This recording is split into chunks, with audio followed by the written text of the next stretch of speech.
เอาเอิ้นพามตามซื่อเมืองเห็นบ่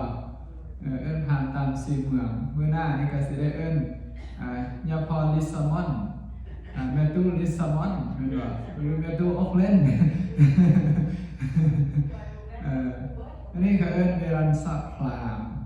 เอิ้นซื่อตามเมืองนี่ พอเวลาพระเจ้าเสด็จไปเมืองเวรันซาพราหมณ์คนนี้ได้ยินชื่อเสียงได้ยินกิตติศักดิ์ของพระพุทธเจ้าว่าพระพุทธเจ้าเนี่ย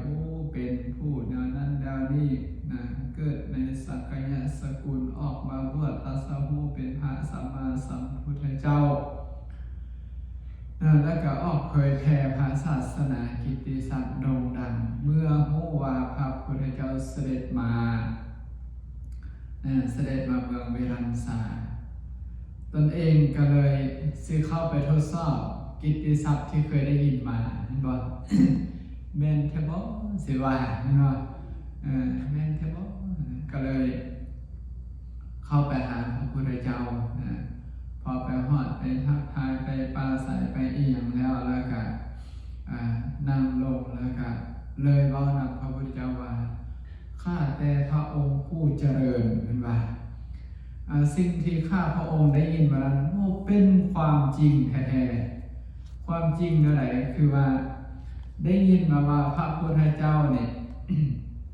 เป็นคนที่บ่เอิ้นว่าอะไรเนี่ยบ่ลุกฮับบ่ต้อนรับบ่เสื้อเสริญให้พราหมณ์ผู้เฒ่าผู้แก่นั่งว่าซั่น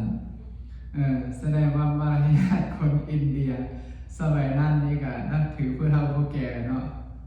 นับถือสมณะสีพราหมณ์ผู้เฒ่าผู้แก่นั้นพระพุทธเจ้านี่อายุน้อยกว่าหนุ่มกว่าเมื่อเห็นทางผู้เฒ่าผู้แก่มานี่ก็มีความคาดหวังว่าเพิ่นจะลุกขึ้นแล้วก็เสื้อเสริญตอนหับเซิญให้นั่งแต่ว่าพอมาแล้วพระพุทธเจ้าบ่ได้เฮ็ดนั้นพอบ่ได้เฮ็ดนั้นก็เลยว่าแม่นความเขาเว้าแท้ๆว่าซั่นพระพุทธเจ้านี่บ่ลุกต้อนรับบ่เสื้อเสริญให้นั่งบ่ให้ความเคารพพราหมณ์ผู้เฒ่าผู้แก่แล้วก็เลยตำหนิว่าการกระทำแบบนี้นี่บ่ดีเลยเห็นว่าเฮ็ดแบบนี้นี่บ่ดีเลยบ่เคารพพราหมณ์ผู้เฒ่าผู้แก่นี่บ่ดีเลยผู้เจ้าตอบว่าอะไรบัดนี้ผู้เจ้าก็เลยบอกว่าดูก่อนพราหมณ์ว่าซั่นเฮายังบ่เห็นบุคคลใด